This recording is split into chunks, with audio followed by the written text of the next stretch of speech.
Bonjour, c'est Stéphane Kaplanuk, cofondateur du site toutpoursagloire.com. Merci de suivre cette formation. Il s'agit d'une rediffusion, donc certaines annonces ne sont pas d'actualité. Par contre, dans le descriptif, il y a un cadeau pour vous. Téléchargez-le sans attendre, il sera toujours à jour pour aller plus loin avec les notes de l'orateur ou d'autres documents pour mieux suivre la formation. Je vous laisse sans plus attendre suivre la formation. Bonne découverte et à très bientôt. Bonsoir à tous, c'est Quentin de Tout pour sa gloire. Je suis avec Franck Godin et Stéphane Kapitaniuk. On est heureux de passer cette soirée ensemble. On va discuter autour de la question de comment organiser des cultes pour des chrétiens et pour des non-chrétiens. Je vous laisse vous présenter, Franck, Stéphane, qui commence. Ouais, je peux commencer. Alors, bonsoir à tous. Je m'appelle Stéphane Kapitaniuk. Je suis disciple de Jésus maintenant depuis au moins 14 ans. Je suis né dans une famille chrétienne, donc parfois c'est dur de placer le curseur à quel moment est-ce que j'ai compris l'évangile, je me suis repenti de mes péchés. J'ai l'impression de l'avoir fait de nombreuses fois dans toute mon adolescence. Mais à 17 ans, en tout cas, c'était vraiment le moment charnière. Je suis marié avec Anna, une Allemande qui parle parfaitement le français. On a un enfant de 4 ans et on est à Pont-de-Chéruy, donc c'est à 40 minutes dans l'Est lyonnais. Et on a implanté une église qui venait de démarrer, donc on n'est pas complètement implanteur, mais on n'est pas complètement pasteur. Je suis pas complètement pasteur, quoi. Et ça fait 2 ans que je suis pasteur ici maintenant à temps plein. Et moi c'est Franck. Merci à tous d'être là. Bienvenue ici à Toulouse, où moi je suis pasteur, ancien en formation, depuis quelques mois. Ça fait 2 ans qu'on est ici. On a fait les mêmes études avec Stéphane et moi comme ça vous aurez les deux dans le prisme, j'ai compris l'évangile, j'ai entendu l'évangile en 2007 et c'est là où j'ai accepté de suivre Christ. Aujourd'hui, je suis marié avec Flavie, on a 4 enfants et on est dans notre salon ici. Donc bienvenue à tous et bravo aussi à tous ceux qui ont eu une journée peut-être de responsable dans leur église. On est passé par là aussi. Stéphane prêchait ce matin. Ouais. Moi, j'étais un peu plus tranquille, mais voilà. Alors, je sais pas, qu'est-ce que vous avez comme écho encourageant ces derniers temps dans votre église. Nous, on est vraiment bénis, Franck et moi, avec pas mal d'histoires qui sont plutôt belles, de comment Dieu agit. Et on va vous expliquer pourquoi on les raconte, mais une de celles qui m'a plu le plus, c'est une personne qui vient nous voir après, je pense, 2 cultes ici à Pont-de-Chéruy. Et elle nous dit, ça fait 2 dimanches que je suis là et j'ai l'impression d'avoir plus appris sur Dieu en 2 dimanches que toute ma vie en allant à l'église jusqu'à maintenant. Elle avait passé une longue période, une dizaine d'années dans le désert où elle n'était plus dans une église et ça fait trop plaisir. Il y a aussi les enfants qui viennent nous voir parfois après nos messages. Alors, ils viennent pas chaque dimanche, ce serait génial, mais ils viennent assez souvent nous dire « Ah, Stéphane, c'est génial, j'ai tout compris ». Et ça fait trop plaisir, mais c'est aussi tout à fait lié à notre sujet. Franck aussi, tu as des trucs comme ça. Ouais, chrétien et non chrétien. Il y a, je pense, les trucs qui m'encouragent le plus souvent. T'as raison, Stéphane, c'est peut-être des plus jeunes qui disent qu'ils ont compris ce qui s'est dit, ce qui s'est passé. C'est aussi, je pense, des chrétiens qui disent, qui font la remarque, mais c'est ce matin là, j'aurais vraiment dû inviter mon coloc, j'aurais dû inviter mon pote, mon voisin. Et quand c'est les mêmes personnes qui disent la même chose 2-3 semaines d'affilée, qui finissent par la 3e ou la 4e semaine dire bon, en fait maintenant j'arrête de me rendre compte que j'aurais dû, je le ramène. Voilà, il y a plein d'histoires comme ça d'un coloc qui vient, qui est un peu percuté, qui se dit ok, je repars juste avec la Bible qui m'est offerte sur ma chaise là. La personne elle lit ça pendant l'été, elle revient l'année d'après, elle est déjà transformée et puis elle va être baptisée bientôt là. Ouais. On a des gens comme ça, des chrétiens, des non chrétiens. C'est super encourageant. D'entendre des gens dire c'est la première fois où j'ai l'impression que la Bible a été écrite pour qu'on la comprenne quoi. Il y a des profs de l'école il y a pas longtemps qui nous ont dit des trucs comme ça, c'est génial, c'est génial. Ouais. Pourquoi on vous raconte ça? C'est parce qu'on souhaiterait que dans toutes nos églises on vive des choses comme ça, et on pense pas que c'est parce que nos 2 églises sont particulièrement bonnes ou quoi que ce soit qu'on vit ça. C'est clairement la grâce de Dieu, et en même temps on a une conviction que c'est parce que les cultes sont lisibles, que l'évangile est mis en avant de façon très claire, que ça se produit de plus en plus souvent. Et donc, notre thèse est assez simple. Il faut aussi qu'elle soit donnée avec pas mal d'humilité. On sait qu'il y a des personnes même ici ce soir dans le webinaire qui ont beaucoup plus d'expérience à vivre ça. Mais notre thèse est simple, c'est que la distinction très fréquente dans nos milieux évangéliques entre les cultes d'édification et les cultes d'évangélisation, c'est pas une distinction utile, c'est même une fausse distinction à avoir, et c'est un frein à la croissance dans les églises. On peut avoir des rassemblements avec des chrétiens et des non-chrétiens où les deux publics sont encouragés, bénis, édifiés simultanément. Et donc, on va parler de ça tout au long de notre soirée. Yes. En démarrant, bien sûr, en disant très clairement, et tu as commencé à le dire, Stéphane, qu'on est juste des jeunes pasteurs. La preuve, moi, je suis encore en formation dans des jeunes églises. Et ce qu'on va partager ce soir, c'est vraiment ce mot-là qu'on veut utiliser, échange d'expérience, un partage. C'est des choses que non seulement on a apprises auprès de gens plus expérimentés et qui avaient creusé la question, mais aussi qu'on lit souvent chez nos auteurs préférés. Donc on n'est pas les seuls à penser ces choses-là, on n'est pas les seuls à les avoir vécues, et c'est en fait une bonne nouvelle parce que généralement ce qu'on fait, qui a toujours été fait, qui s'est toujours, ce qu'on dit, qui s'est toujours dit, en fait généralement on tombe en plein dans le mille. Donc voilà, d'une part ça va être un remue-ménage, d'une autre part on va juste retourner sur des choses qui sont simples et évidentes. Faites attention aussi dans les exemples qu'on va donner. Franck et moi, on est tous les deux missionnaires, un peu missionnaires si vous voulez, auprès de nos Français. Et donc nos exemples sont liés à la culture française, parfois même à la culture de Toulouse ou de Pont-de-Chéruy. Donc il va falloir peut-être aussi prendre un peu de recul par rapport à ça pour votre propre pays, votre propre culture. Sinon, le plan ce soir, c'est de regarder la question que dit la Bible à propos. La question c'est est-ce que la Bible donne un argument pour des cultes où il y aurait chrétiens et non chrétiens présents? Est-ce que c'est vraiment biblique d'avoir des cultes comme ça? Deuxièmement, si on va après avoir essayé de montrer que c'est vraiment le cas, que c'est biblique, la deuxième question, toujours devant la Bible, c'est comment faire pour que ces deux publics soient édifiés? Quelles sont les pistes que Dieu donne dans sa parole? Troisièmement, on va parler ensuite de conseils pratiques pour le changement. Si on est convaincu par les points 1 et les points 2, comment est-ce qu'on avance? Et si vraiment on a le temps, mais franchement, vous mettez deux prédicateurs, deux potes dans la même salle, je suis pas sûr du tout qu'on va avoir du temps pour le quatrième. Déjà, si on arrive au troisième, c'est pas mal. Le quatrième, c'est des conseils pratiques pour accompagner une église dans ce changement. Nous, on est dans des églises pas très vieilles et ça peut déjà être difficile parfois d'amener du changement. Donc, on va essayer d'avoir 3-4 conseils et puis ça peut être aussi l'occasion des questions-réponses, d'aller plus loin si on n'a pas eu le temps de traiter ce sujet. Mais avant ça, Franck, allez prier pour nous tous. Ouais, je prie pour nous et puis on va commencer cette première partie que tu as annoncée. Notre Père, c'est à cause de toi qu'on est réunis ce soir. C'est toi qui as implanté en nous ce désir que ton nom soit reconnu pour qui tu es auprès de tous. C'est toi aussi qui as au moment décidé par rapport au conseil de ta volonté, qui a envoyé le Seigneur Jésus justement pour rassembler des hommes et des femmes de toutes les nations pour établir ton royaume par son sang. Et c'est toi qui veux que tous soient sauvés, qui parviennent à sa connaissance. Alors donne-nous, s'il te plaît, ce soir de pouvoir réfléchir comment vivre ce miracle qu'est l'Église et comment te rendre gloire dans nos rassemblements locaux. Apprends-nous toujours à mieux vivre sous les pieds de Christ.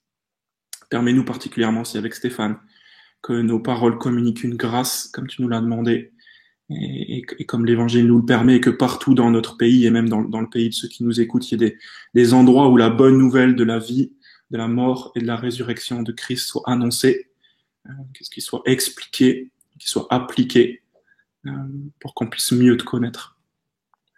Amen. Amen. Alors, commençons avec... alors, je vois que vous avez joué le jeu maintenant. Merci. Vous avez noté d'où vous regardez. Alors, c'est quand même très, très français. Bienvenue à tout le monde. Et donc, commençons avec la partie numéro 1. est-ce que les non-croyants sont vraiment censés être présents dans nos rencontres? Donc, on a 3 arguments pour ça, qui vont un peu de l'ordre du plus simple au plus fort. Le premier argument, c'est qu'on le veuille ou non, c'est déjà une réalité. On le voit dans un livre comme Néhémie, que lors des grands rassemblements, Néhémie 8, verset 2, dit que ce rassemblement, c'était en présence de tous ceux qui étaient en âge de comprendre. Et on voit ça de nouveau au chapitre 12. Tous ceux qui étaient en âge de comprendre. Ceux qui auraient tendance à dire « Non, mais pourquoi est-ce que les non-chrétiens devraient venir dans un culte ?» On va parler un peu plus du but du culte après, mais on ne doit pas oublier nos enfants, nos jeunes. Dimanche après dimanche, ils assistent à nos cultes. Et comme le disait Tertullien, on ne naît pas chrétien, on le devient. Donc nos enfants sont déjà les premiers non-chrétiens qui assistent à nos cultes. Et on veut qu'ils soient lisibles pour eux, pour qu'eux aussi puissent comprendre pourquoi on est là, pourquoi on fait tout ce qu'on fait. Et d'ailleurs, avoir une attitude comme ça va nous permettre d'éviter le nominalisme où tout le monde est chrétien par tradition. Là, on va se rappeler qu'on le veuille ou non, il y a déjà des non-chrétiens tous les dimanches parmi nous, si on a des enfants dans l'assemblée. Deuxième argument, la Bible nous montre qu'il y avait des non-chrétiens présents dès les premiers cultes. Donc là, Franck, vas-y. C'est clair. Une des choses simples, c'est peut-être de regarder d'abord au tout début de l'Église, entre guillemets, à la Pentecôte, dans Acte 2. Le phénomène assez clair, c'est le fait qu'on voit très bien au moment du don des langues là dans Acte 2 que les premiers chrétiens ils sont en train de dire les merveilles de Dieu, certainement d'expliquer l'Évangile assez miraculeusement dans toutes les langues de ceux qui sont autour d'eux. Donc tous ceux qui sont autour d'eux n'ont pas conscience de ces merveilles-là. Et plus loin, dans le chapitre 2, certainement on peut penser dans Acte 2, à partir du verset 46, là, qu'on connaît le fait qu'ils persévéraient tous les jours dans le temple, etc., que là aussi ils étaient accompagnés dans ce rassemblement public de gens qui étaient sauvés, donc forcément, qui n'étaient pas chrétiens. Donc là encore, on observe des exemples de rassemblement. Voilà. Le texte dit que le Seigneur ajoutait chaque jour à l'Église ceux qui étaient sauvés. Ce serait super si c'était encore bon pour nous. Et pour moi, le passage qui me vient directement en tête, plus que ces exemples. Qui est probablement le plus fort parce que c'est les Actes des Apôtres et donc effectivement, on pourrait toujours dire que c'est pas normatif. C'est ça. Puis ça reste exemplaire, donc voilà. Mais dans un passage didactique, dans 1 Corinthiens, Paul, à l'intérieur de son argumentation du chapitre 14, donc si vous avez envie de regarder ça plus tard dans les Bibles qui sont celles-là, là, vous avez tous page 752, Paul est en train de dire aux chrétiens, tout ce que vous faites, vous devriez le faire pour que tout le monde comprenne dans vos rassemblements. Et particulièrement, il parle à cause des langues qu'ils aimaient utiliser.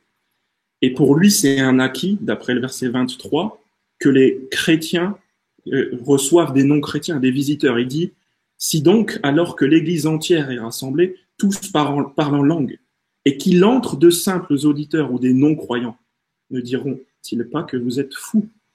Pour Paul, la visite surprise de simples auditeurs ou des non-croyants, c'était une réalité du rassemblement, notamment à Corinthe.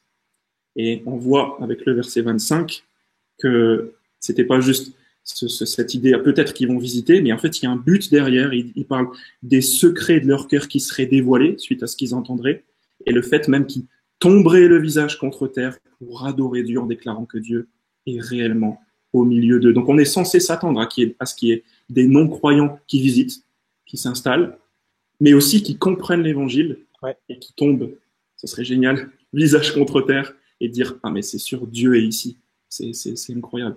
Et je sais pas pour toi, Stéphane, mais donc, c'est pas palpable peut-être de la même manière, mais on entend des fois dire des gens, oui, je sais pas pourquoi, mais je veux revenir, il y a quelque chose, votre absolument. spiritualité m'intéresse, des choses comme ça, c'est pas encore Dieu est là, mais il y a quelque chose qui fait qu'il vient. Et déjà, c'est tellement important de comprendre. Donc, ils n'ont pas compris l'évangile, mais ils ont compris que c'était intelligible et que tout était fait pour qu'ils puissent suivre. Et donc, ça nous arrive à l'argument 3, rester dans 1 Corinthiens 14. Juste après que Paul dit « Ils tomberont alors visage contre terre pour adorer Dieu en déclarant que Dieu est réellement au milieu de vous », verset 26, donc le verset suivant, « Que faire donc, frères et sœurs, lorsque vous vous réunissez, chacun de vous peut apporter un cantique, un enseignement, une révélation, une langue ou une interprétation ?» Paul donne un principe pour les cultes, que tout se fasse pour l'édification, pour faire grandir les gens, pour l'édification. Et vous voyez, dans le contexte, il vient d'annoncer que c'est normal d'avoir des visiteurs qui seraient là, et tout doit se faire pour l'édification. Il ne fait pas cette distinction entre évangélisation d'un côté et édification de l'autre, les non-chrétiens d'un côté et le besoin pour les chrétiens de l'autre côté. Il rassemble tout, le culte doit être édifiant pour tous. Tout doit se faire pour l'édification. Exact. En fait, ce qu'on est en train de faire là, c'est un peu déstabilisant, peut-être, on ne sait pas où est-ce que vous en êtes, mais avant de conclure ces 3 arguments qu'on vient de vous présenter, on doit juste se rendre à l'évidence qu'on est en train de poser des fondements sur lesquels on va construire notre vie d'église. Mais on est obligé de s'arrêter comme ça et de repenser qu'est-ce que c'est que l'église, à quoi ressemblent les rassemblements, comme le Nouveau Testament nous l'enseigne. On est en train de se poser des questions sur ce qu'est l'église, et précisément, on est en train de se poser la question qui est visé très rapidement par le rassemblement hebdomadaire. Il y a 3, je pense, d'habitude réponses à cette question. Soit on dit c'est pour les non-chrétiens, soit on dit c'est pour les chrétiens, soit on dit peut-être de manière un peu plus maligne encore, c'est pour Dieu en fait. C'est ni pour l'un ni pour l'autre, c'est pour Dieu. Et il y a 3 écueils dans lesquels on peut tomber avec ces 3 réponses. Si on dit que c'est pour les non-chrétiens, on va certainement faire quelque chose de très pertinent culturellement, très lisible, mais très rapidement, certainement, on va tomber dans il faut pas se cacher, quelque chose de facile à faire, mais événementiel, quoi. C'est ça. En fait, si on veut rassembler des personnes, c'est assez facile. Et le meilleur moyen de le faire, surtout dans une église, c'est de laisser l'évangile de côté. Là, on va vraiment charrier beaucoup de monde. On a plein de techniques et plein de choses attrayantes qui font que des non-chrétiens puissent venir. Voilà. Donc, soit on dit que c'est pour les non-chrétiens, soit on dit que c'est pour les chrétiens, et du coup là, on peut tomber dans le piège d'être dans un espèce de vase clos. On a une sous-culture avec des mots et des préoccupations en plus qui sont pas du tout celles de la vie courante. Et si on pousse le bouchon un peu plus loin, on n'accomplit pas du tout la mission que le Seigneur nous a donnée, quoi. Ouais, et en vase clos, on est même surpris de voir des visiteurs se pointer. On a publié la semaine dernière un article « Comment faire fuir nos visiteurs d'église » ou un truc comme ça, petite comme ça. Et c'était un ami qui a témoigné. Il a visité une petite dizaine d'églises dans une grande métropole française, et seulement 3 des églises, dans seulement 3 des églises, des gens sont venus parler avec ce gars et sa famille. Et je peux pas résister à l'idée que c'est vraiment ces vases clos. On n'est tellement pas habitué de voir des gens venir que on sait plus quoi faire avec eux. Et là, on a du bol. Le gars et sa famille, c'est des chrétiens, donc ils en ont parlé. Mais faut imaginer le nombre de non-chrétiens qu'on pense recevoir par osmose. Ils vont rester, et voilà. Donc c'est un peu. Donc ces 3 choses-là. Soit on dit c'est pour les non-chrétiens et on peut tomber un peu dans le show, soit on dit c'est pour les chrétiens et puis on est dans une sous-culture, ou alors plus subtilement on pourrait dire en fait c'est pour Dieu qu'on se réunit, nous c'est pas pour nous du tout, c'est ni pour les non-chrétiens, c'est pour Dieu.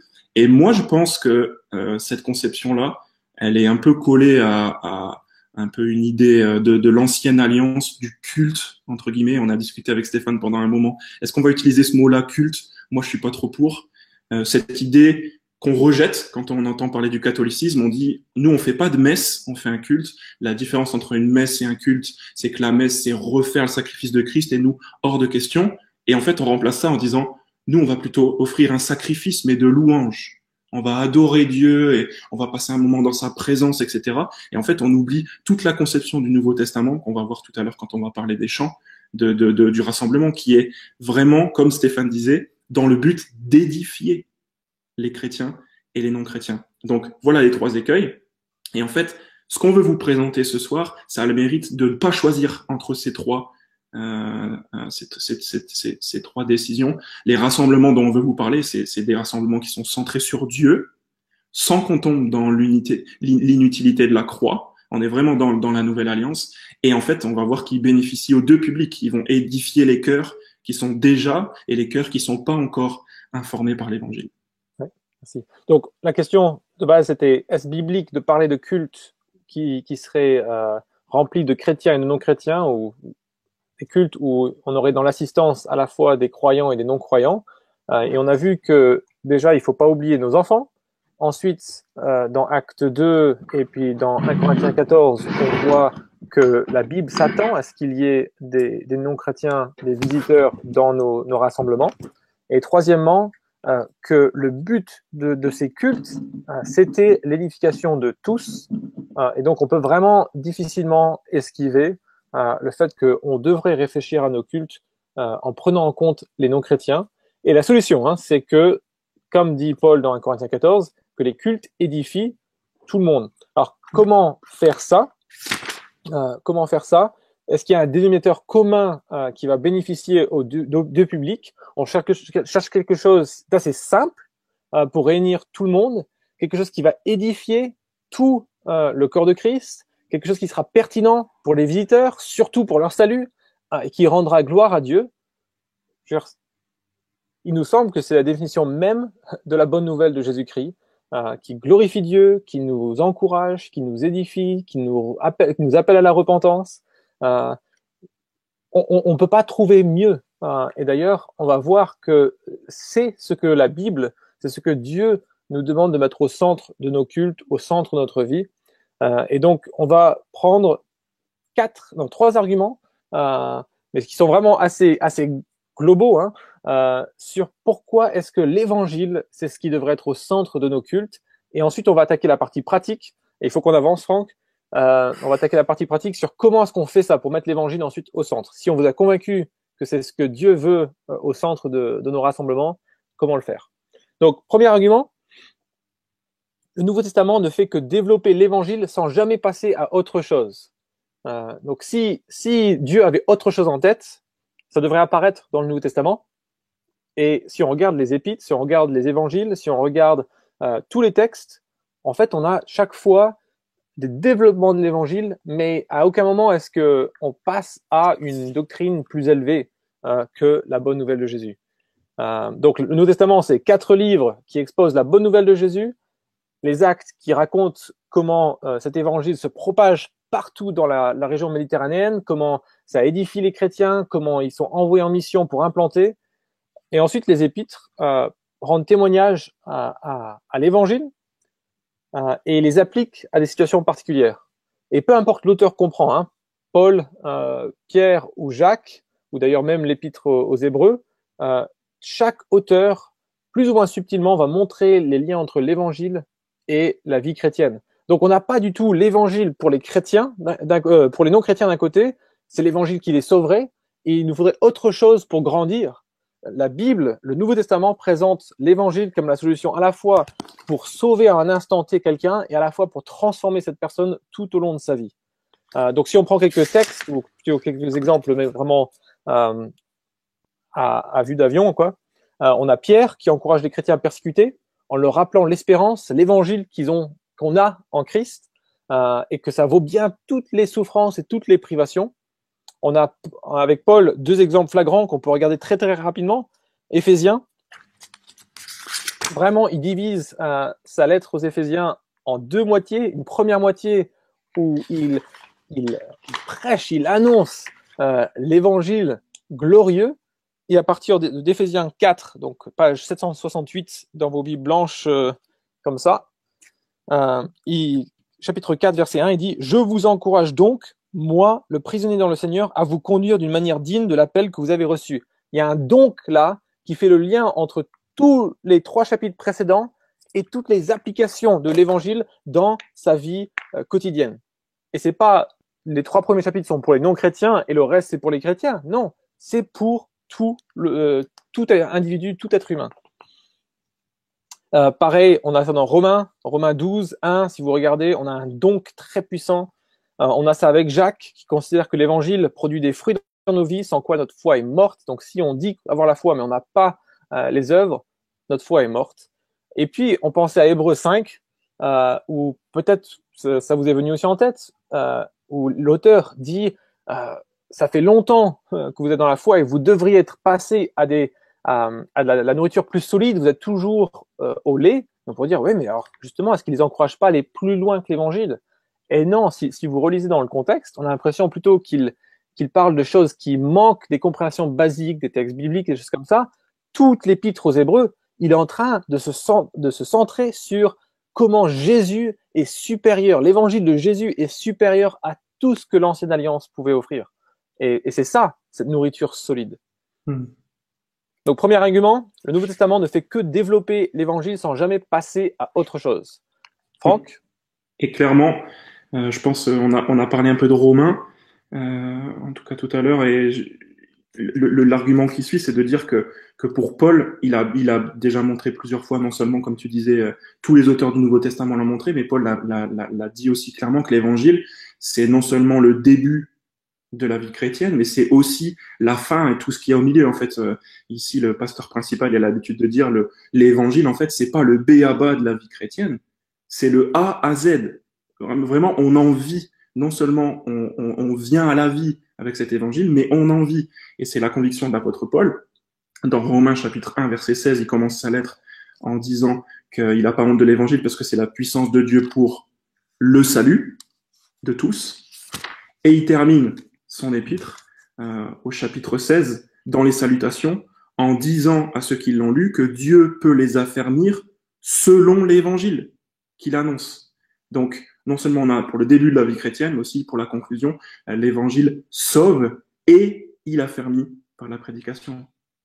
Et si on regarde les prières de Paul, c'est aussi intéressant de voir qu'est-ce qu'il désire pour les chrétiens à qui il écrit. Et il dit dans le chapitre 3 d'Éphésiens, il prie en définitive pas, comme tu disais Stéphane, pour une étape supérieure, pour passer à autre chose, mais pour que ses lecteurs ils continuent justement de creuser, de puiser, de prendre des racines toujours plus profondément dans l'amour de Christ pour être transformé. Il parle d'être enraciné et fondé dans cet amour pour être capable de comprendre avec tous les saints. Et là, il parle de dimensions qu'on n'a pas encore sondées, la largeur, la longueur, la profondeur, la hauteur de l'amour de Christ, et de connaître cet amour qui, et ça c'est vraiment surprenant, en définitive surpasse toute connaissance, afin que vous soyez remplis de toute plénitude de Dieu. Donc vraiment pour Paul, l'évangile c'est clairement le début, mais aussi la fin de la vie chrétienne, tout ce qui est au milieu et tout ce que les chrétiens... On a un sujet infini avec l'évangile et c'est impossible d'imaginer de passer à autre chose. S'il dépasse tout notre entendement, quoi. On va passer toute notre vie à creuser, à méditer et à se réjouir de cette bonne nouvelle. Le troisième argument, donc premier argument, c'est que le Nouveau Testament ne passe jamais à autre chose, il ne fait que développer l'évangile. Deuxième argument, c'est pour Paul, l'évangile est clairement le début et la fin de la vie chrétienne, c'est pas le b.a.-ba, mais le A à Z. Et troisième argument, c'est que on veut tous des résultats, on veut tous des fruits dans nos églises. Et les fruits que Dieu, si vous voulez, garantit, vont toujours se produire à travers son évangile. Et donc on a deux types, si vous voulez. On a les notions d'affermissement. D'ailleurs, Franck, on avait dit plutôt que tu regardais ce texte avec nous. Ça. Ouais, juste à la fin de l'épître aux Éphésiens, toujours, il termine cette grande lettre en concluant tout ce qu'il vient de dire et en le synthétisant dans une image qu'on connaît tous, que malheureusement on baptise l'armure du chrétien, mais qui est en fait l'armure de Dieu. Et on connaît cette liste. On sait que Paul, il parle de la ceinture de la vérité, de la cuirasse de la justice, il parle du bouclier de la foi, il parle du casque du salut, de l'épée de l'esprit. Et il y en a une qu'on aurait tendance à zapper, qui fait partie aussi du moyen d'être fortifié et de tenir ferme, et elle est assez surprenante, c'est les chaussures, du zèle pour annoncer l'évangile. En fait, ce que Paul est en train de dire, c'est que si on y réfléchit, quand l'église locale est zélée pour proclamer l'évangile aux chrétiens et aux non-chrétiens, c'est là où elle tient ferme, en fait. C'est là où elle se fortifie. Et du coup, la question, c'est plus est-ce qu'on devrait intégrer les non-chrétiens, mais plutôt qu'est-ce qui va se passer dans une église si elle n'est pas en train de proclamer l'évangile. C'est simple, on le voit, Paul il dit fortifiez-vous, revêtez-vous, tenez ferme. Elle tiendra pas ferme en fait, elle sera pas forte. Ouais. Donc l'évangile produit l'affermissement et l'évangile aussi produit des fruits. Et là, on revient à Romains, page 732 dans les Bibles blanches, 1,90 € là. Donc Romains 1, pour voir des fruits. C'est vraiment un texte surprenant. C'est Jacques Buchold, dans un article sur le ministère d'évangéliste, il me semble, qui m'avait pour la première fois fait remarquer ça. Donc Romains 1, verset 11, on va commencer avec 11. Je désire en effet vous voir pour vous communiquer un don spirituel afin que vous soyez affermis. Donc il veut aller à Rome pour communiquer un don spirituel. Puis après il précise, ou plutôt afin que nous soyons encouragés ensemble chez vous par la foi qui nous est commune, à vous et à moi. 13. Je ne veux pas que vous ignorez, frères et sœurs, que j'ai souvent formé le projet d'aller vous voir afin de récolter du fruit parmi vous, tout comme parmi les autres nations, mais j'en étais empêché jusqu'ici. Je me dois à tous, civilisés ou non, sages ou ignorants. Ainsi, j'ai un vif désir de vous annoncer aussi l'évangile à vous qui êtes à Rome. Alors peut-être qu'il a aussi des non-chrétiens en tête, mais il est en train de parler à une église, les chrétiens de Rome, et il a envie d'aller avoir du fruit parmi eux, de s'encourager mutuellement en prêchant l'évangile. Donc l'outil que Dieu va utiliser pour produire du fruit, c'est la prédication de l'évangile. Donc on n'est pas du tout dans cette notion de l'évangile pour les non-chrétiens. On est quelque chose, l'évangile pour tous les hommes. Donc, on arrive à la fin de notre partie des arguments bibliques, poser les fondations. C'était nécessaire. On ne sait pas exactement où on est chacun. Est-ce que c'était nouveau pour vous? Est-ce que ça vous a convaincu? Est-ce que vous étiez déjà en prêche à des convaincus? N'hésitez pas à nous le dire dans les commentaires. Mais en tout cas, on a vu que la Bible défend assez fortement que les non-chrétiens devraient être présents et qu'ils devraient être édifiés. On voit ensuite que l'outil, le sujet au centre des cultes dans la Bible, c'est l'évangile, c'est ça qui produit l'affermissement, c'est ça qui produit les fruits. Et donc maintenant, on vous propose, avant d'arriver à la partie pratique, déjà quelques petites choses à grignoter sur les avantages d'avoir des cultes centrés sur l'évangile. Donc c'est non seulement juste, il nous semble, bibliquement, mais en plus, pratiquement, ça apporte pas mal de bénéfices. Donc, par exemple, le premier avantage que nous, on ressent tout le temps dans nos églises, c'est on ne multiplie pas les rencontres. Toute l'énergie de l'église est concentrée sur un culte qui encourage, qui édifie, qui exhorte tout le monde. On n'est pas tiraillé entre les événements d'évangélisation et les événements d'édification. On est recentré sur notre mission en tant que chrétien.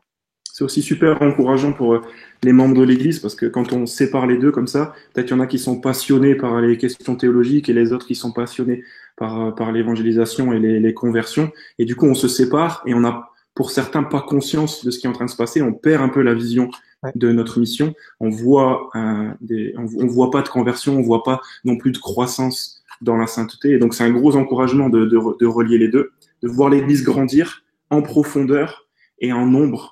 Les chrétiens y voient la sainteté et les non-chrétiens aussi qui existent dans l'Église. Et puis en même temps, les chrétiens voient aussi l'Évangile progresser en nombre et ça pousse encore les gens à inviter et à partager l'Évangile. Ouais. Absolument. Et un autre avantage, et faut peut-être faire gaffe en le disant, mais on se recentre sur ce qu'on étudie aussi.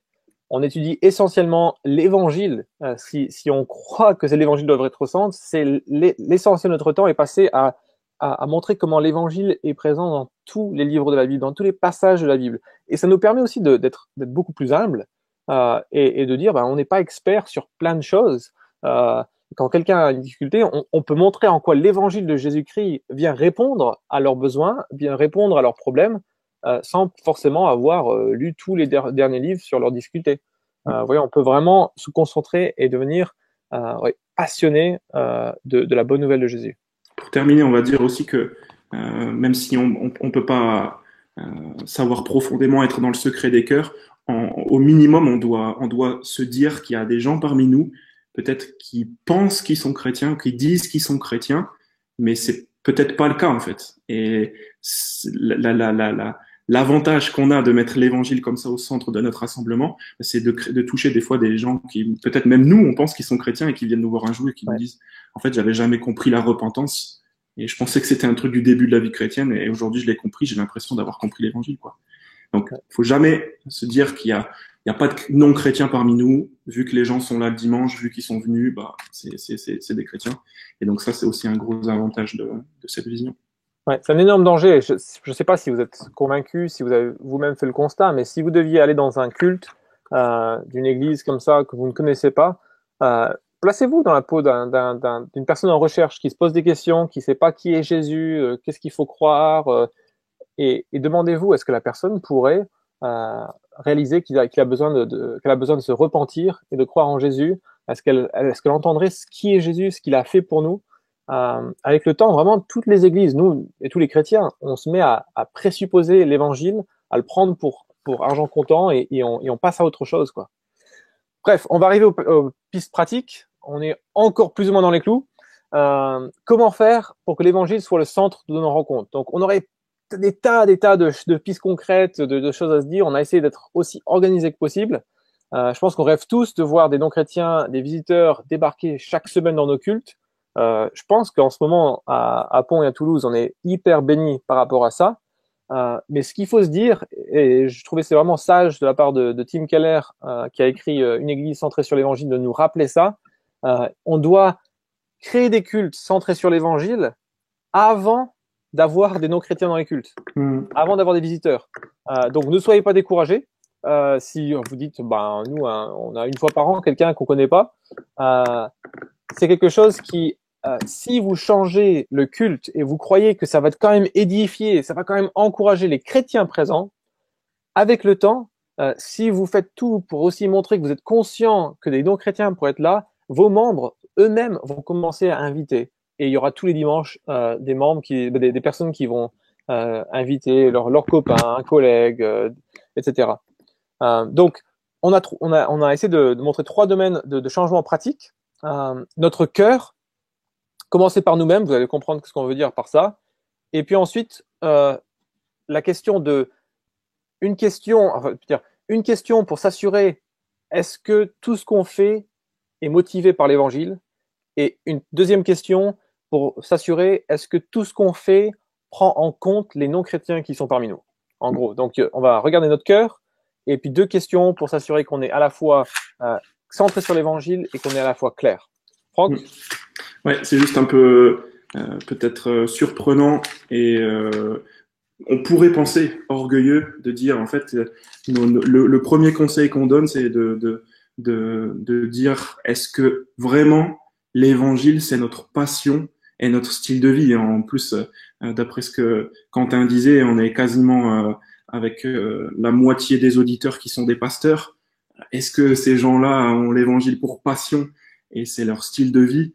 Ça serait un peu bizarre d'en douter, mais quand même, on voit dans les Galates par exemple que Paul, il disait aux chrétiens que très rapidement ils étaient passés à autre chose. Vous vous souvenez de chapitre 1 verset 6, je m'étonne que vous vous détourniez si vite de celui qui vous a appelé par la grâce. Si c'est arrivé pour les Galates, on pourrait penser que ça nous arrive à nous. Chapitre 2 verset 14 aussi, la preuve que ça pourrait nous arriver à nous, c'est le fait que c'est même arrivé à Pierre. Paul dit, quand j'ai vu qu'il ne marchait pas droit, puisqu'il ne respectait pas la vérité de l'évangile, j'ai dit à Pierre devant tous, etc. Et il a repris. On peut se poser la question, honnêtement, de toute façon, personne ne nous voit là ce soir, est-ce que vraiment l'évangile, c'est ce qui me passionne? Est-ce que c'est ce qui se voit? Et je pense que tu as une bonne phrase là-dessus de Keller, ouais. Stéphane. De Keller ou de Carson? De Carson, pardon. Ouais, ok. Franchement, il faut se demander qu'est-ce que les gens retiennent de ce qu'on enseigne, de ce qu'on dit durant un culte. Et Don Carson, un professeur de théologie, lui, il a vraiment une pensée à propos là-dessus. Il dit « Reconnaissez que les élèves n'apprennent pas tout ce que vous leur enseignez. Ils ne retiennent certainement pas tout ce que je leur enseigne. Qu'apprennent-ils? Ils apprennent ce qui m'enthousiasme. Ils apprennent ce que je souligne, ce à quoi je reviens constamment. Ils apprennent ce qui structure ma façon de penser. » Et donc, si on est constamment en train de simplement parler de sujets secondaires, annexes comme le millénium, les différents rédacteurs d'Ésaïe, l'archéologie d'Éphèse, ou en moins geek, la prière, la lecture de la Bible, la louange par la musique, et des choses comme ça, sans toujours revenir à « mais Dieu m'a pardonné de mes péchés en punissant Jésus à ma place. Bien sûr que je vais mieux que je mérite. Bien sûr que je vais bien aujourd'hui. à la lumière de ce qu'il a fait, je vais bien. Et si les gens ne ressentent pas ça en nous, ils vont se dire, ah oui, non, c'est la louange qui est importante. Ah, c'est la prière qui est importante. Ils vont retenir, même si on dit le contraire, ils vont retenir ce qui nous passionne. Et donc, nous, on a besoin de commencer ici, dans nos cœurs, à tous, Franck et moi y compris, assurons-nous que ce que Dieu a fait en Jésus pour laver les péchés de rebelles comme nous, qui avons rejeté le roi de l'univers comme notre souverain, Dieu nous a réconciliés avec lui-même en punissant Jésus à notre place. Ça, c'est la bonne nouvelle. Et ça devrait être tous les jours notre source de joie. Et plus que ça, là, juste ce matin, on a prêché 2 Timothée 4, les derniers versets, et on voit que tous les jours, c'est ça qui nous fortifie au quotidien, alors que tu as Paul qui est en prison, abandonné de plein de monde, et il dit, mais je t'ai pas abandonné parce que Jésus était avec moi, il m'a soutenu, il m'a fortifié. C'est l'évangile, c'est les promesses de ce que Jésus prépare, et c'est tout ce que Jésus a fait pour nous offrir sa présence quotidienne. Donc les questions qu'on... Ouais. J'espère que ça éclaire. J'ai l'impression qu'il y a pas mal de gens qui commencent à poser la question, qu'est-ce que c'est que l'évangile? D'une part, je suis content parce qu'on va pouvoir continuer sur la lancée que tu as commencé, mais d'une autre part, je me dis, en fait, c'est spécial en tant que chrétien de dire, mais en fait, qu'est-ce que c'est que l'évangile? C'est bien de pouvoir se la poser, je pense. Voilà. Si on répond à ça, est-ce que tu veux faire ça, Stéphane, ou t'as déjà commencé? J'ai l'impression que je viens de commencer. T'es passé par là. Ouais. La bonne nouvelle, c'est avant tout une nouvelle. Donc, c'est quelque chose qui est fait dans la vie, dans la mort, dans la résurrection de Jésus pour nous réconcilier avec Dieu. C'est Jésus qui meurt à notre place. Lui, il a vécu une vie parfaite. Il a pris nos péchés à la croix pour que nous, on puisse, si on se repent de nos péchés et si on croit en lui, puisse être réconcilié avec Dieu et on puisse retrouver la relation qu'on aurait dû avoir avant qu'on se rebelle contre lui. Et je sais pas si tu rajouterais quelque chose là-dessus, mais je pense que c'est pas mal. Ici, avec les nouveaux qui rentrent dans l'église, on a tendance à donner cette définition qui est pas de moi du tout, mais de dire que le mot évangile, la bonne nouvelle, c'est pas un mot qui a été créé par les chrétiens, c'est les chrétiens qui l'ont récupéré. C'était un moyen qui était utilisé dans l'Empire pour annoncer un changement objectif de la réalité, qui a une portée universelle et qui est générateur d'une grande joie. En fait, on est en train de dire aux gens, il s'est passé quelque chose qui va vous remplir de joie et qui vous concerne, c'est sûr, que vous le vouliez ou non, écoutez-le. Et en fait, le christianisme, c'est Christ, c'est sa vie, sa mort et sa résurrection, et c'est ça qu'on annonce, et c'est ça en fait qui a la puissance et de sauver et de transformer les vies. Et donc, nous, on avait quelques questions pour justement s'assurer, est-ce qu'on est en train de nous-mêmes se passionner pour cette bonne nouvelle? Une question pour les responsables d'église, c'est est-ce que vous lisez un livre sur Dieu ensemble chaque année, juste pour se réjouir de qui il est, de ce qu'il a fait en Jésus? Très souvent, on va tomber dans du pratique. On va lire un livre sur l'organisation de l'église, un livre sur comment organiser les groupes de maison, un livre sur la place de le culte dans l'histoire et des choses comme ça. Et est-ce qu'on lit des livres juste sur Dieu pour se délecter ensemble, entre responsables, sur la personne de Dieu? On peut poser la même question, bien sûr, pour nous tous, dans nos lectures des 12 derniers mois. Combien de livres est-ce que j'ai lu qui étaient, mais vraiment juste pour le plaisir de me réjouir dans la bonne nouvelle, ou de creuser. Genre, il y a le livre de Greg Gilbert, Qu'est-ce que l'évangile, de creuser des livres comme ça, où juste on se concentre sur la base de la base qui est au centre de notre vie. Et puis, dernière question, moi, ce qui me parle souvent, c'est Jean 4. Encore il y a 2 semaines, on avait un invité qui a prêché sur Jean 4, donc la femme samaritaine, à qui Jésus dit qu'il peut satisfaire toutes ses soifs existentielles les plus profondes. Et la question reste pour moi à chaque fois, c'est je vois moi ma tendance à vouloir autre chose, alors que je sais que seul Jésus peut satisfaire, seul Jésus peut offrir ce que mon cœur recherche, mais à cause de mon péché, à cause de mes orientations encore naturelles, on pourrait dire, je vais ailleurs, je vais dans d'autres sources, et je suis toujours déçu. Et n'empêche, je le fais. Et ça, c'est vraiment pas gagné pour tout le monde. Je me souviens avoir prêché ce texte-là et une femme, quand on pourrait penser une sœur qui était dans l'église depuis longtemps où j'étais invité, qui vient me voir et qui me dit, si j'ai bien compris ta prédication, tu es en train de me dire que Jésus, c'est tout ce dont j'ai besoin, en fait. Et c'est tout ce que Dieu me donne. Et je lui ai dit oui. Et elle m'a dit, mais moi, je veux pas suivre un Dieu qui me donne juste Jésus. J'ai besoin d'autre chose. Et c'était évident qu'elle n'avait pas compris la beauté de l'évangile. Pour elle, il y avait d'autres choses qui étaient plus désirables. C'est parfois compliqué, hein. Et donc, là, pour terminer, on propose de regarder les opportunités de chaque élément du culte pour se centrer sur l'évangile et pour être lisible auprès des non-chrétiens. Et il y aurait des tonnes de choses à faire, mais on a vraiment 5 minutes qui restent. Donc, on va faire vite alors. On va faire super vite. Donc, du coup, pour appliquer les convictions qu'on vient de présenter. Ce que j'allais juste dire, c'est qu'on va prendre 4 exemples, 4 éléments du culte. On va pas prendre tous les éléments du culte possibles, quoi. Voilà. Vas-y. De toute façon, en prenant ces 4-là, généralement, on couvre la liturgie évangélique habituelle. Mais en gros, on va se poser ces 2 questions qu'on veut vous laisser. D'une part, pour revoir les opportunités dans chaque élément du culte pour se centrer sur l'évangile, et d'une autre part, pour être lisible par les non-chrétiens. Avant ces deux questions, il faut poser 2 fondements.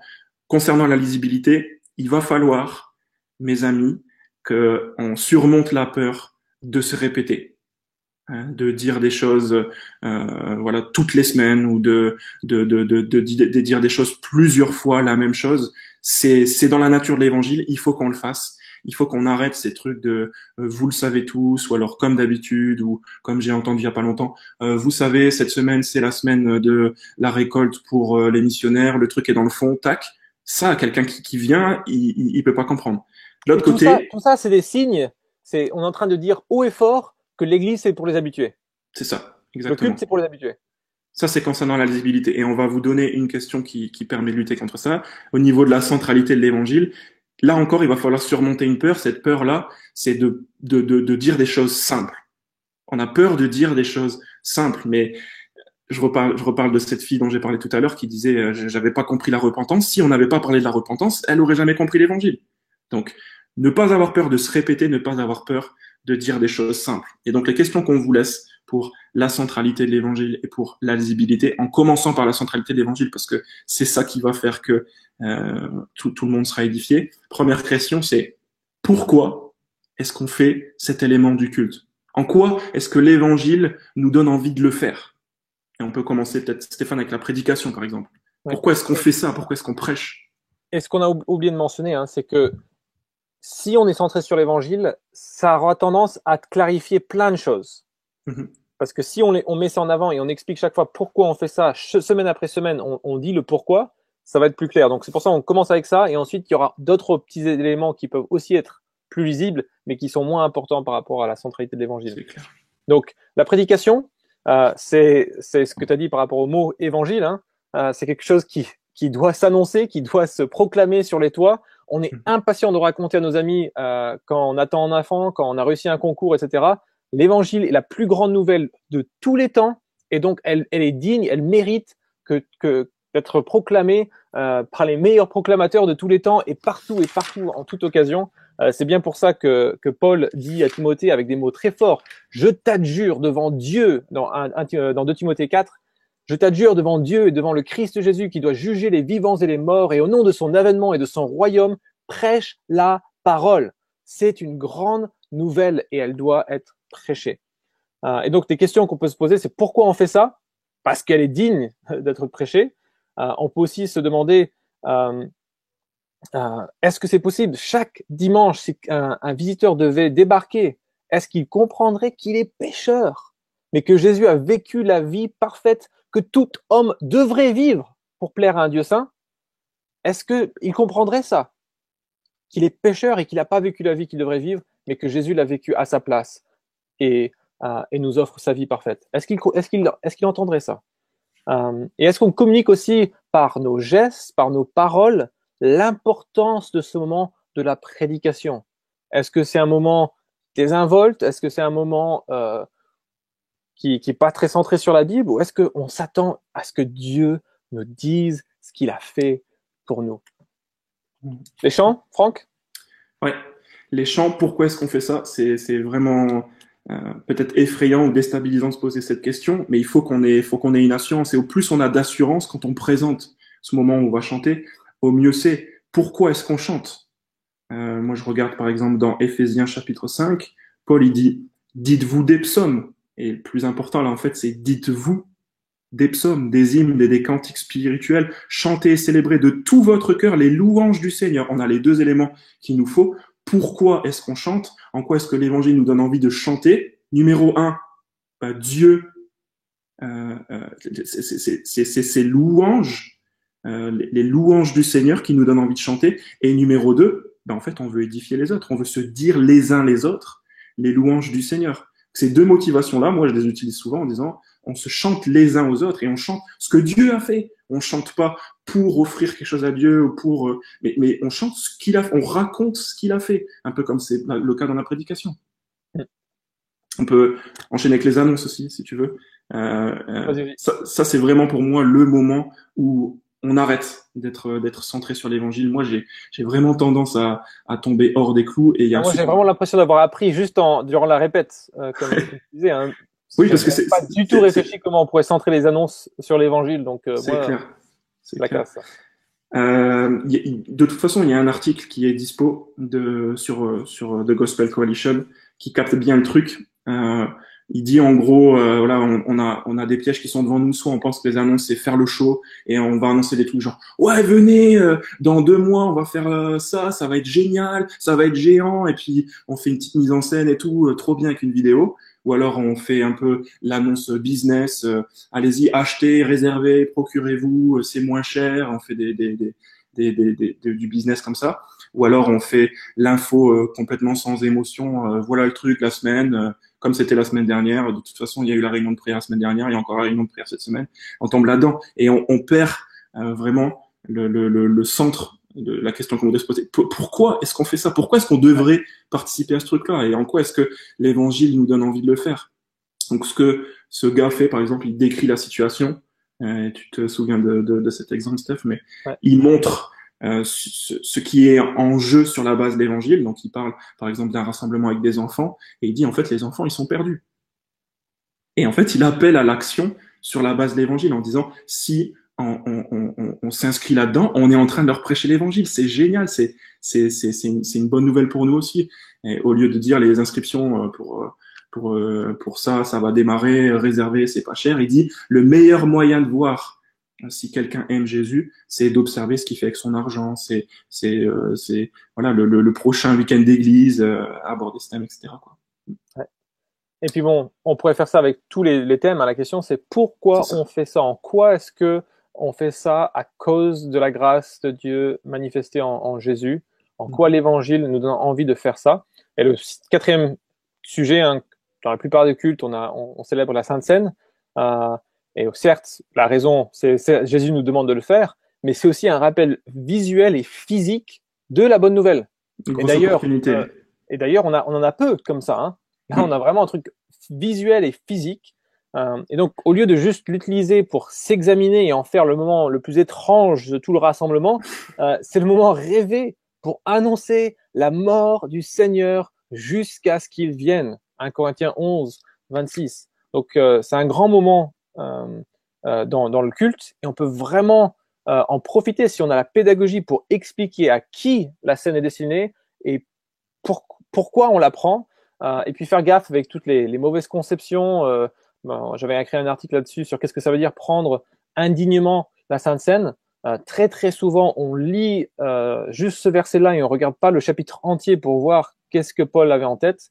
Mais vraiment la scène c'est une superbe opportunité pour aussi montrer l'évangile. Et vraiment, il faut pas le rater, quoi.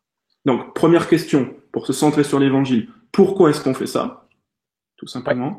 Et deuxième question, pour s'assurer qu'on est lisible ensuite, on peut se poser la question, quelle est la conception des non-chrétiens qui sont là, de cet élément du culte? Qu'est-ce qu'ils vont penser ou qu'est-ce qu'ils devraient pas penser sur ce qu'on va faire maintenant?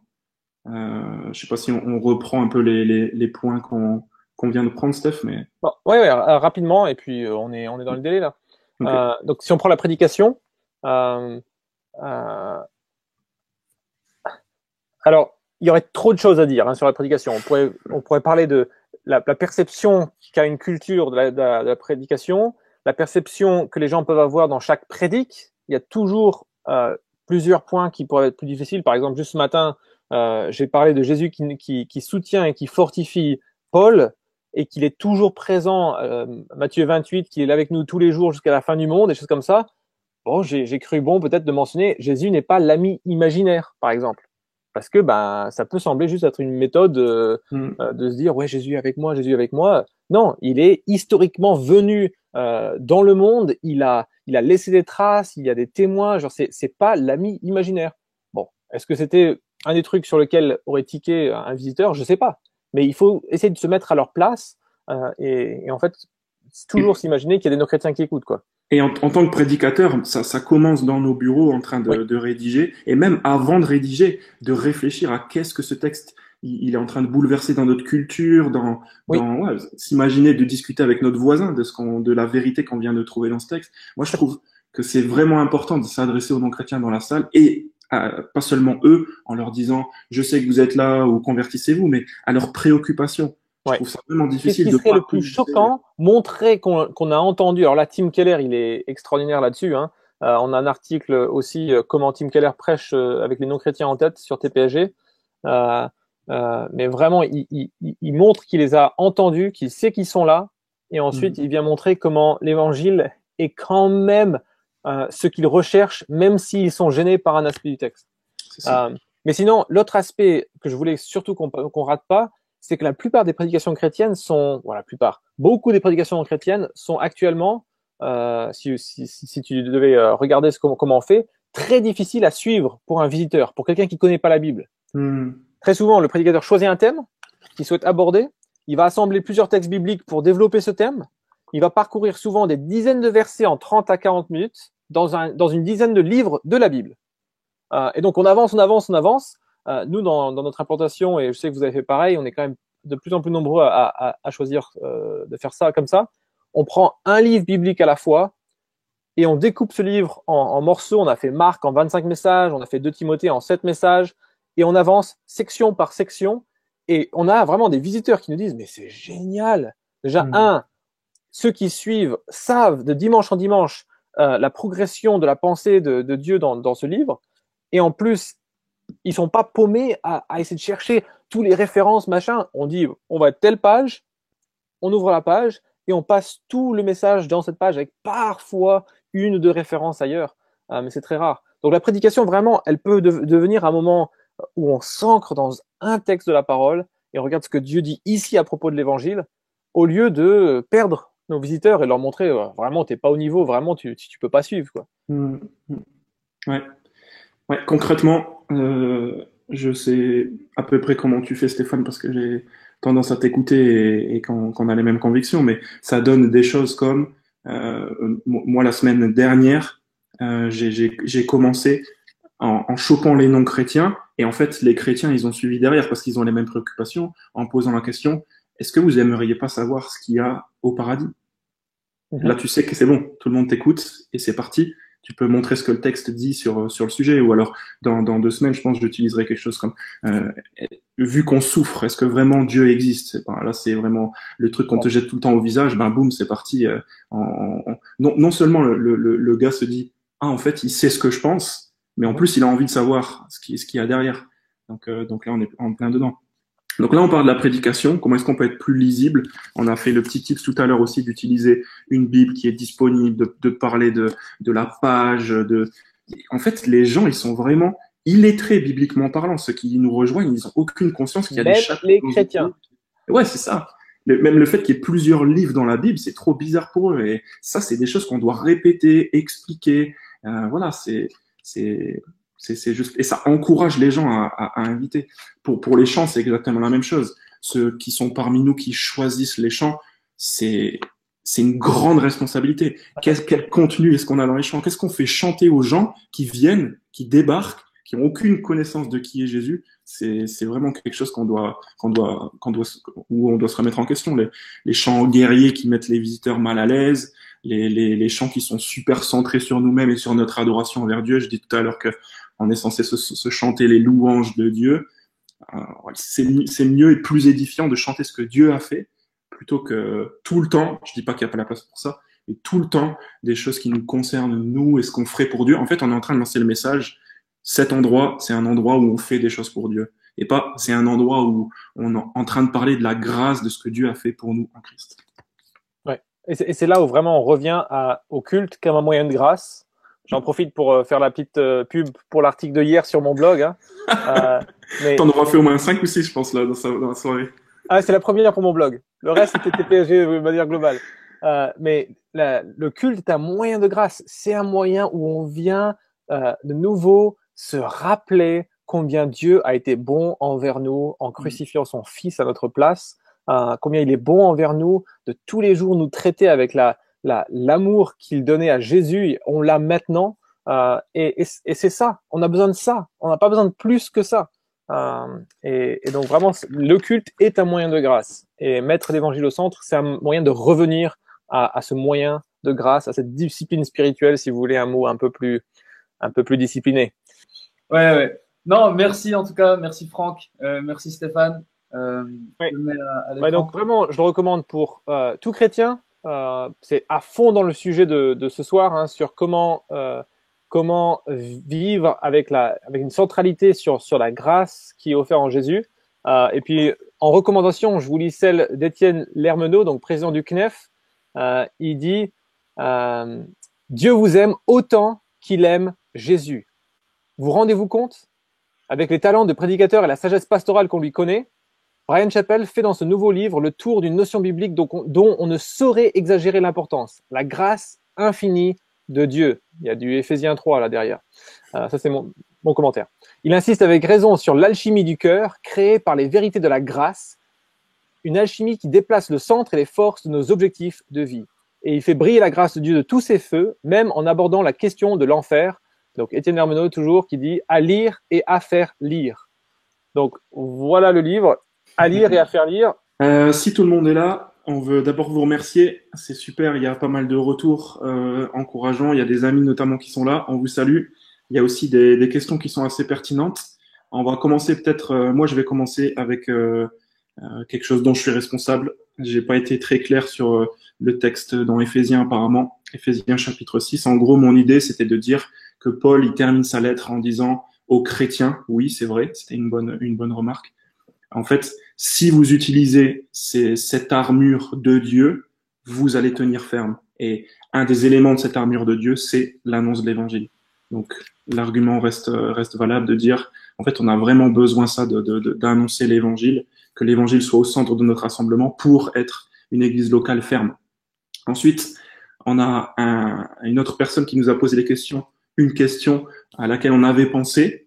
Donc c'est bien de passer par là. Il y a cette idée que chez les réformés, il y a un ordre du culte, une liturgie. En fait, on a tous une liturgie, mais chez les réformés, elle est peut-être un peu plus réfléchie pour que chaque élément du culte, même dans son déroulement, rendre compte de l'évangile. Donc vous avez un moment de confession, des péchés ouverts, un moment d'assurance du pardon, un moment, etc. Et on avance comme ça. C'est une manière valable de mettre l'évangile au centre, tout en gardant le deuxième point dont on a parlé, la lisibilité. Il faudrait pas juste imaginer, ok, on passe par ces points-là et les gens vont comprendre l'évangile, mais dire, voilà, nous sommes pécheurs. On explique ces choses-là. Comment est-ce que Christ nous pardonne? Et puis on avance comme ça. Je pense que c'est une bonne manière de faire. Je sais pas ce que toi, Stéphane, tu penses, mais il y a des éléments qu'on utilise là-dedans. Ce qui moi, me fait peur dans la liturgie réformée, moi, ce qui me fait peur, c'est la longueur. Souvent, c'est très, très long, c'est très découpé, mais il y a aussi des bons côtés. Il y a beaucoup de lectures bibliques, il y a beaucoup de moments comme ça qui sont intéressants. Bon, et moi, je l'aime beaucoup, mais une des choses qui me fait peur, c'est de la normaliser. On va très rapidement trouver que c'est la seule façon de faire, alors que justement dans la variété, on rappelle aux chrétiens que les raisons pour lesquelles on fait les choses, et très vite on va juste tomber dans la routine, quoi, avec un truc très carré, et c'est super bien, hein, c'est super bien fait. D'ailleurs, j'ai un copain en Suisse, il fait aussi pendant un an, ils ont fait l'ordre de la rédemption, création, chute, rédemption. Chaque dimanche. Bon, voilà, c'est une façon de faire. Et après, il est revenu un truc plus réformé aussi. Moi, j'avais une autre question. Donc, quelqu'un nous demande, que pensez-vous des prédications apologétiques? Je trouve que ça interpelle les non-chrétiens et ça édifie les chrétiens aussi. Alors, on ne sait pas forcément ce que vous mettez dans prédication apologétique, mais à un moment, on en a parlé très rapidement, Franck et moi, et puis nos profs et nos mentors, on est plutôt de la conviction que toutes les prédications devraient contenir de l'apologétique. Donc, l'apologétique, c'est la défense de la foi. Toutes les prédications devraient être conscientes des objections, des difficultés à croire que pourraient avoir nos éditeurs, et on doit les prendre en compte, au moins une ou deux par prédique. Et on a mentionné que Tim Keller est vraiment, vraiment un modèle dans ça. Lui, il parle en fait, je ne vais pas rentrer dans le détail, mais Quentin peut vous mettre le lien.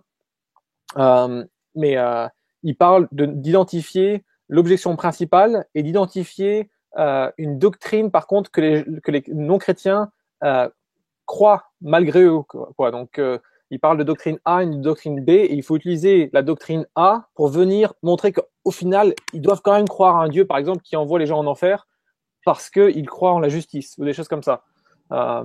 Donc, je vous laisse voir ça dans les commentaires, normalement. Franck, d'autres questions? Oui, beaucoup. Juste, on peut peut-être demander une précision aux personnes qui ont parlé de l'Ancien Testament. On ne comprend pas vraiment le fait qu'on aurait évacué. C'est quoi l'Ancien Testament? Tu ne comprends pas? Non, c'est plutôt le fait qu'on aurait évacué l'Ancien Testament. Il y a une question, c'est genre, et l'Ancien Testament, donc on sait pas trop, mais du coup, si tu as posé cette question, si tu peux la reformuler, ça peut être super, même si c'est long. Quentin, il a le temps de lire. On a une question là qui est, quelles idées de chant et d'hymnologie, c'est génial, pour des chants édifiants qui parlent aussi aux non-chrétiens. Là, mes amis, on est sur un terrain quasi vierge. En tout cas, c'est ce qu'on vit à Toulouse. On n'a pas beaucoup de contenu qu'on peut chanter. Donc, il y a un stagiaire qui est chargé d'écrire 2-3 chants nouveaux par an. Il y a aussi des chants qu'on récupère chez nos amis anglophones. On est obligé de faire ça pour les traduire. Voilà, si on tronçonne, on est obligé de réduire le nombre de chants. Peut-être même le moment de chant est un peu plus court. Mais il y a aussi, bien sûr, cette initiative louable d'In 21. Il y en a une autre, il me semble, en Belgique, des gens de l'IBB qui font aussi des super trucs là. Je crois qu'ils traduisent les Getty ou un truc comme ça. Il y a des ressources qui sont là. On peut essayer de les rassembler peut-être dans un nouvel article de Stéphane bientôt. Mais voilà, on est face au fait qu'il n'y a pas grand-chose. Et que aussi on devrait encourager dans nos églises, en prêchant l'évangile, ceux qui sont artistes, de non seulement bien connaître Dieu, mais de pousser les autres à pouvoir chanter ses merveilles. Et peut-être c'est la même personne qui a posé cette question, comment vous présentez le moment de l'offrande en pensant aux non-chrétiens? Très simplement, ce matin, le gars qui a fait ça, en gros, il a dit, ce matin, il disait, on est là à cause de ce que Dieu a fait pour nous, et ne pensez pas qu'en mettant de l'argent dedans, Dieu sera content, il sera satisfait, etc. C'est pas ça du tout qui l'intéressait. Ce qui l'intéressait, c'était la mort de Christ, et c'est à cause du fait que Christ est mort que nous, on a envie de le remercier avec ce qu'il nous a confié, etc. Donc, en fait, c'est tous ces éléments-là de théologie qui fait qu'on met à l'aise les non-chrétiens. On leur dit, voilà, typiquement, nous aussi, on a un petit papier qui montre tous les dimanches la jauge avec notre budget, on sait où on va, on sait combien, on est hyper transparent, et on dit aux gens, on n'a pas peur de leur dire, ne donnez pas, on n'est pas là pour prendre votre argent, on est là pour vous donner l'évangile, et on voudrait que vous soyez à l'aise. Ouais. Nous on fait la même chose sur l'offrande, Franck, sauf que certains des chrétiens trouvaient qu'on allait un peu trop fort à dire ne donnez pas, et donc là, vraiment, ne vous sentez pas obligé de donner, s'il vous plaît, c'est pour les habitués, où on remercie Dieu avec ceux qui nous donnent, quoi. Mais ouais, on était allé vraiment très fort sur le côté, s'il vous plaît, ne donnez pas. Quelqu'un pose la question, que dire de la durée du culte ainsi que du moment de la rencontre, dimanche matin, après-midi, soir, un autre jour, toujours dans l'optique d'être accessible à des non-chrétiens?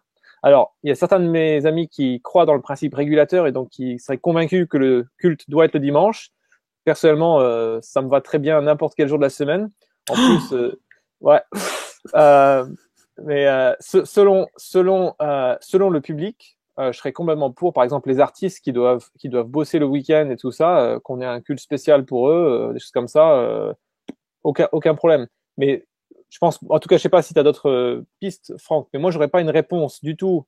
Euh, voilà comment faire. C'est plutôt euh, essayer de comprendre où sont les gens tout au long de la semaine, quels sont les moments stratégiques où soit ils n'ont pas d'excuses pour pas venir, ou soit quels sont les soirs où justement les gens sortent et donc ce serait assez facile qu'ils viennent. Et pourquoi pas faire des tests? Faire vas-y, 6 mois de test un samedi soir, 6 mois de test un dimanche soir, et voilà. Je pense qu'il y a un piège aussi qu'il faut esquiver, c'est de se dire si on change l'heure, les gens ils Oui, vont venir. C'est pas prendre les choses par le bon bout. ouais, C'est plutôt si on est lisible, si on est pertinent parce qu'on est centré sur l'évangile, alors les gens, même si c'est 9h30, 10h, ils vont venir. Ils vont savoir que là il y a quelque chose et il faut se déplacer. Peut-être pour la durée du culte, moi je serais assez ah oui, proactif aussi en disant plus c'est court, mieux c'est. Et le gros danger, ce qu'on répète souvent ici à Toulouse, c'est que le dimanche matin, on veut vivre tout ce que le Nouveau Testament dit de la vie d'église en une seule matinée, genre ouais, 1h30 avec 100 personnes, et c'est impossible. Il faut qu'on trie en fait, il faut qu'on fasse le tri. On peut pas prier, chanter, témoigner, porter nos fardeaux. C'est pas tous les indicatifs du Nouveau Testament sont pas vivables en seulement une heure. Et c'est même un mauvais absolument, message. On voit aux chrétiens, venez le dimanche matin, vous avez vécu votre vie d'église, et puis après, à la semaine prochaine. Mais ouais, c'est ouais, pas ça. Donc voilà. tout à fait. On a une petite Quelqu'un pose la question, Vas-y. que pensez-vous des appels à la conversion? Et j'avoue que j'ai pas forcément hyper creusé la question. Comment on fonctionne, c'est qu'il y aura des appels à la conversion très régulièrement. Euh, Souvent, ça peut être vraiment repentez-vous de vos péchés et tournez-vous vers Dieu et dites-lui votre misère et demandez-lui pardon et croyez que Jésus est mort à votre place. Euh, Par contre, la chose qu'on ne fait jamais, c'est lever la main si vous l'avez fait ou venez devant si vous l'avez fait. Euh, à cause peut-être de très mauvaises expériences dans notre passé, on trouve ça très manipulateur et ça ne veut rien dire. On peut donner très facilement des fausses assurances aux gens et donc on préfère discuter après coup avec les gens. On dit systématiquement venez nous voir si vous voulez mettre votre confiance en Jésus, si vous voulez vous repentir, venez nous voir, venez nous voir. Mais je sais pas comment vous faites. Moi j'ai vu un seul dimanche à Toulouse. Ouais, non, je pense que c'est pas ouvertement dit, mais c'est pas du tout une de nos convictions de dire en fait on peut répondre à l'évangile en donnant un acte. Ouais, Voilà, je pense que ça se vérifie un peu plus tard, et c'est juste par la foi en Christ qu'on est sauvé. C'est pas en prenant un engagement ou en récitant une prière ou je sais pas. Il y ouais. a un article du coup que j'avais relié, un audio que j'avais relayé de David Vaughan sur la théologie de cette manière de faire là, qui Mhm. remonte à un passé qu'on pourrait regretter. Donc voilà, si c'est dans ce sens-là qu'on parle d'appel à conversion, non. Par contre, c'est clair que si on n'appelle pas les gens à la foi en Oui, Christ, on peut se poser la question, est-ce qu'on a prêché l'évangile? Est-ce qu'on est juste en train ouais. d'informer, voilà, et puis les envoyer bon dimanche, mais dire, Non, voilà, ça demande une réponse de notre part. Et là, on a à creuser, ouais. je sais pas ce que tu en penses, mais Carson et Keller, ils ont une liste, un truc de six moyens aussi de faire appel aux gens. Donc pas juste la repentance, mais Hmm. aussi de venir à Christ pour euh, qu'un de leurs besoins soit comblé Ouais, euh, par amour de la vérité et des choses comme ça. C'est quelque part sur le blog, je ne me souviens plus du ouais. tout du titre. Et là, Et c'est là, c'est le texte qui commande ça, en fait. oui, et selon le texte, il y aura un pont vers cet appel à la repentance, cet appel à la conversion. Mhm. D'ailleurs, si vous regardez dans la fiche d'évaluation, on a oublié d'en parler, hein, mais évaluer les choses dans les fiches, c'est un super moyen de voir des progrès. Et donc, si votre église est ouverte à l'évaluation, c'est vraiment une porte d'entrée pour ensuite pouvoir examiner est-ce qu'on est centré sur l'évangile, est-ce qu'on est lisible. Et une des questions qu'on pose dans la fiche d'éval systématiquement au prédicateur, c'est quel a été le pont vers l'appel à la conversion? Mhm. Je sais pas comment la formuler, mais en gros, on voit, il y a les six ou sept moyens, et on essaie de voir si on a parlé de plusieurs, et qu'on n'est pas toujours en train de parler de la crainte de l'enfer, crois en Jésus ou tu vas mourir, mais montrer qu'il satisfait nos besoins, qui qu'il est la vérité, qu'il est le bon berger et il a compassion de nous. Toute la beauté de cette communion rétablie avec Jésus, quoi. Tu parles de l'enfer là, du coup on a aussi une question.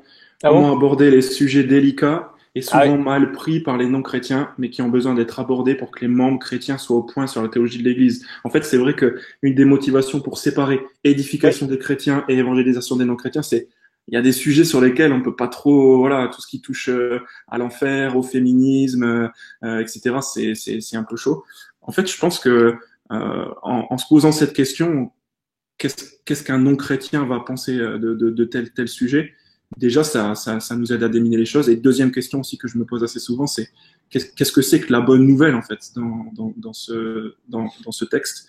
Je me souviens du coup que ça m'est arrivé avec Éphésiens 5. Vous vous souvenez ce truc? Soumettez-vous les uns aux autres dans la crainte de Christ. Femme, à votre mari. Et donc là, tu dis, je vais devoir parler de ce sujet. Qu'est-ce que je vais dire?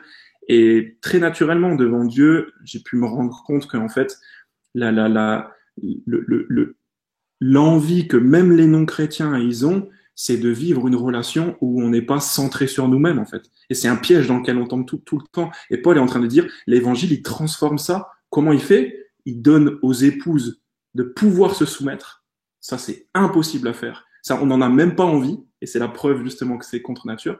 Et il donne aux maris de lâcher leurs intérêts, de pas dominer sur leurs femmes, mais plutôt de les servir, de les aimer en les servant. Et quand tu dis cette bonne nouvelle-là, que ce soit chrétien ou non chrétien, tu prends la manière de vivre que Paul appelle manière digne de l'évangile de se conduire, et quand tu es non chrétien, tu dis ah ok d'accord, c'est de là que ça vient, et c'est ça que ça donne en fait, même ça pourrait être bon pour moi. Voilà, c'est sans esquiver les choses, sans ouais. Je pense qu'il y a moyen comme ça d'aborder les sujets délicats en sachant qu'est-ce que le non-chrétien va penser, comment est-ce que je peux le déminer, l'attendre là-dessus, et en même temps, c'est quoi la bonne nouvelle en fait de ce texte. Ouais, ouais.